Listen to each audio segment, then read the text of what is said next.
What's going on, everybody? My name is Josh Barber. Welcome back to the Barb's Breakdown, and today we're going to be talking about a topic that is very near and dear to my heart, as my favorite basketball team, the New York Knicks, have just fired their longtime head coach of about 5 seasons, Tom Thibodeau, and just kind of going to break it down and kind of what it means for the Knicks and why I think he got fired and where the final nail in the coffin was hammered down. So we're going to go over all that. I'm also going to go over who I think will be, or who should be at least, the next Knicks head coach. So make sure to stay tuned for all that, as well as the parlay of the day. It is the first game of the NBA Finals tonight, Game 1 between the visiting Indiana Pacers and the Oklahoma City Thunder. So it's going to be a fantastic game on at 8 p.m.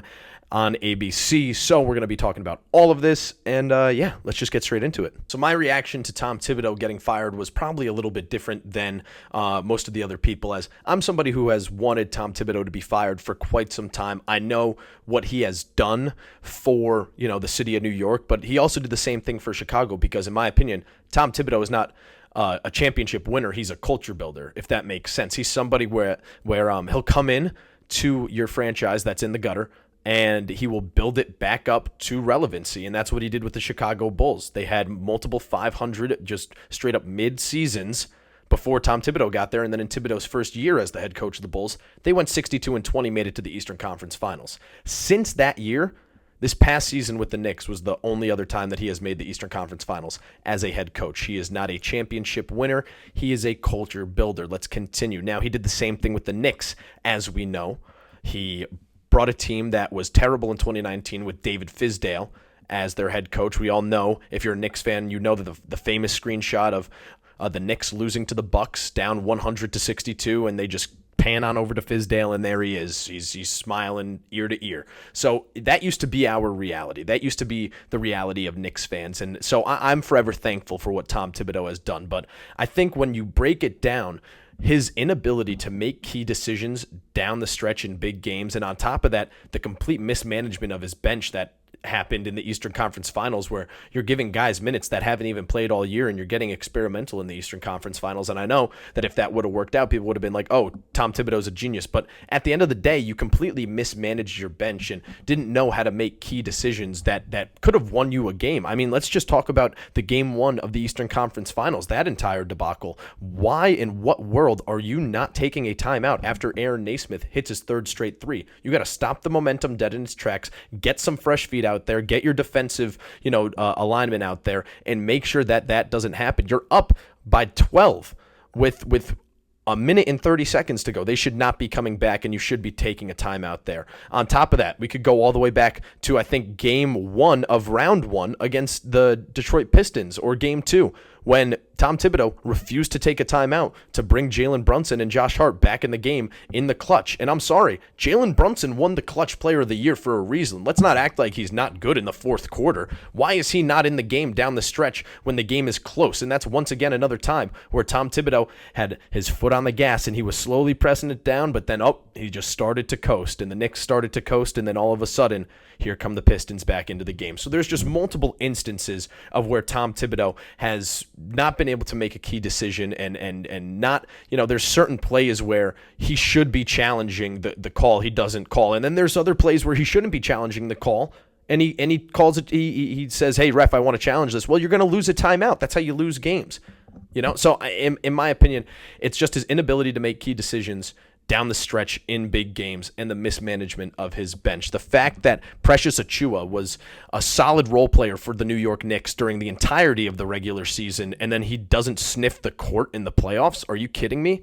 You got your guys running out there, your starters running out there 40 minutes a game. And even when you made a move to put Josh Hart on the bench, guess what else happened there? You only put him on the bench for the first 5 minutes of the game. You let Mitch get the first 5 minutes, but he's out there with Cat, and that's not a smart idea because we need Mitch for when Cat gets tired. And then you put him out there on the same lineup as Karl Anthony Towns. So now you have two centers that are tired at the same time. Then you have to go to a small ball lineup. That doesn't make sense. That's not good coaching. And on top of that, we could get into the defensive scheme. Tom Thibodeau, known for his defense. Obviously, you got two guys that aren't the best at defense when it comes to Karl Anthony Towns and Jalen Brunson.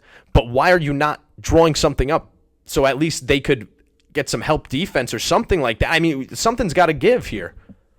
You got Josh Hart down low on the block, guarding Pascal Siakam. Miles Turner's at the top of the key. And Karl Anthony Towns is thinking Miles Turner's about to drive the ball when we've seen multiple times that Miles Turner is a big man that can shoot the three very well. So step up on him if he's at the top of the key. Don't give him a straightaway three. It's the little things. That's what happens. The little things with Tom Thibodeau eventually piled up, and that's why he got fired. His inability to make key decisions, and it's not the big decisions that need to be made, but it's the small little adjustments in your lineup or the small little adjustments in your scheme that can win you a game that he didn't make, and all those little things piled up, and he was let go. And the other thing is with the Knicks this year, it's not like they made it to the Eastern Conference Finals by dominating. They scraped by, and I think a lot of that had to do with Tom Thibodeau not being able to make those in-game adjustments when he needs to, and giving up big runs to the opposing teams when you're coming out of a quarter or coming out of a timeout. That type of stuff just can't happen. The Knicks get beat a lot in transition. I think that comes down to coaching. I also think it comes down to conditioning and being exhausted because of how much Tom Thibodeau runs his starters into the ground. So at the end of the day, the only two games that the Knicks played up to their full potential was Game 6 of the second round when they closed out and eliminated the Celtics, and then in Game 5 of the Eastern Conference Finals when they had their backs up against the wall and they didn't want to end the season on home court and miss out on going to the finals. Those were the only two games that the Knicks played a full 4 quarters of basketball for, and I think a lot of that has to do with Tom Thibodeau and the fact that he runs his players into the ground and the fact that he's unable to make those in-game adjustments when he needs to in order to possibly turn the tides of a game.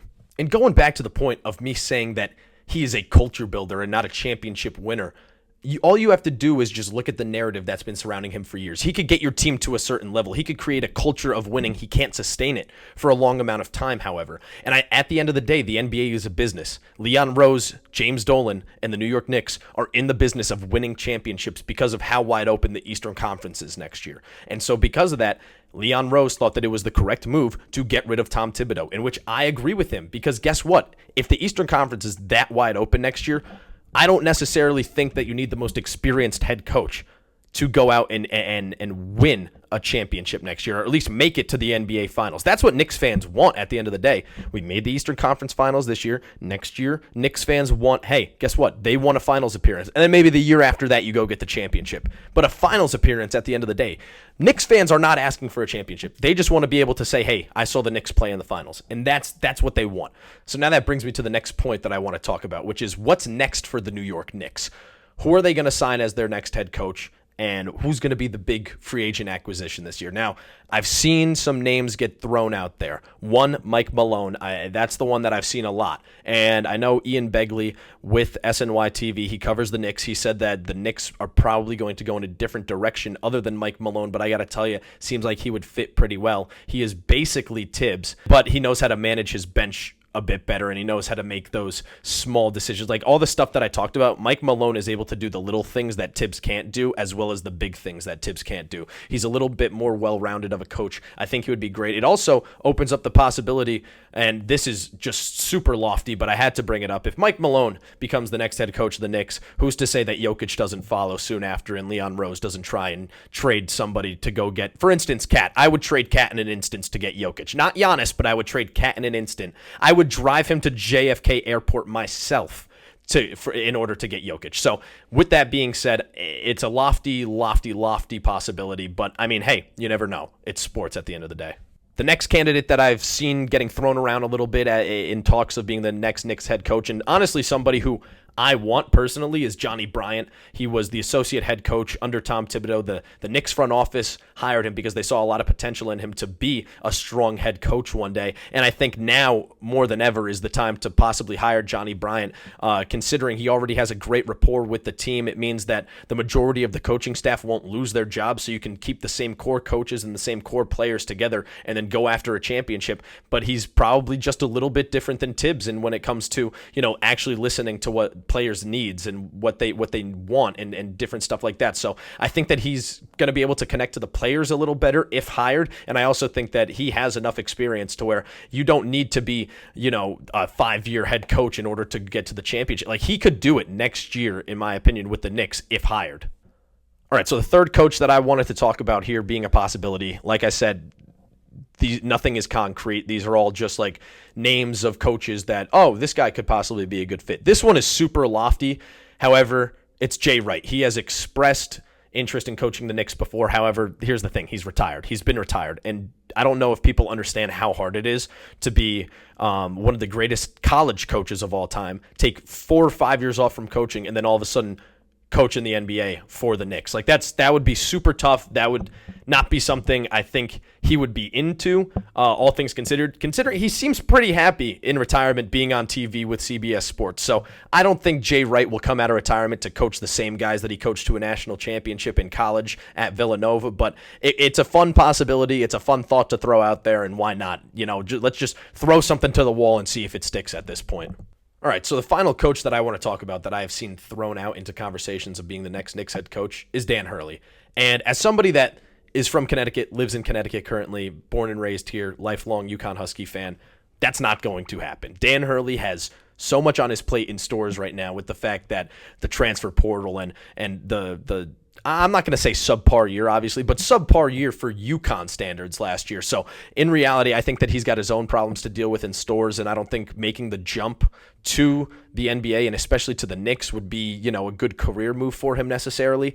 Plus, on top of that, he is more of an offensive-minded coach. We need a defensive-minded coach currently, and while he is well-balanced, we have seen the cracks in the armor of the UConn defense when they don't have Donovan Clingan, when they don't have Samson Johnson in the paint, and I truly do think that, it just wouldn't be a good idea for Dan Hurley to make that jump currently, considering all the issues he's having in stores right now. All right, everyone, as I said earlier, it is game 1 of the NBA Finals tonight between the Indiana Pacers and the Oklahoma City Thunder. So I figured let's do a parlay of the day presented by Fliff. So your first line is going to be Oklahoma City Thunder spread -7.5. Take that -7.5. That means that they have to win by 8 points or more. I truly do think that this will happen. Now, we're going to move on here. Lou Dort to get a single steal. Lou Dort, they call him the Dorture Chamber. He's been living up to his name recently, absolutely torturing offensive players with his fantastic perimeter defense. So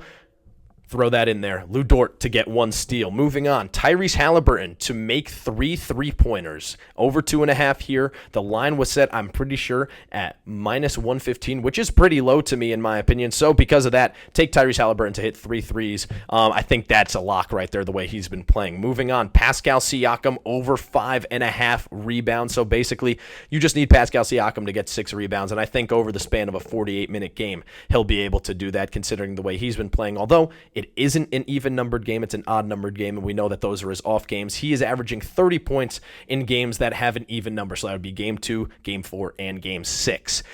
Finally, the last line here for this parlay of the day, Game 1 of the NBA Finals, it is going to be Shai Gilgeous-Alexander over 29.5 points. So you need Shai Gilgeous-Alexander to drop 30 points, and I guarantee you about half of those points will come off of free throws. So that is your parlay of the day. If you put $10 down, it will pay out to $93.50. My bad, I read that wrong. So there you go, $10 to get you 93 off this parlay right here. Enjoy Game 1 of the NBA Finals. Thank you for watching this edition of the Barb's Breakdown. I have been your host, Josh Barbara, and we'll see you next time.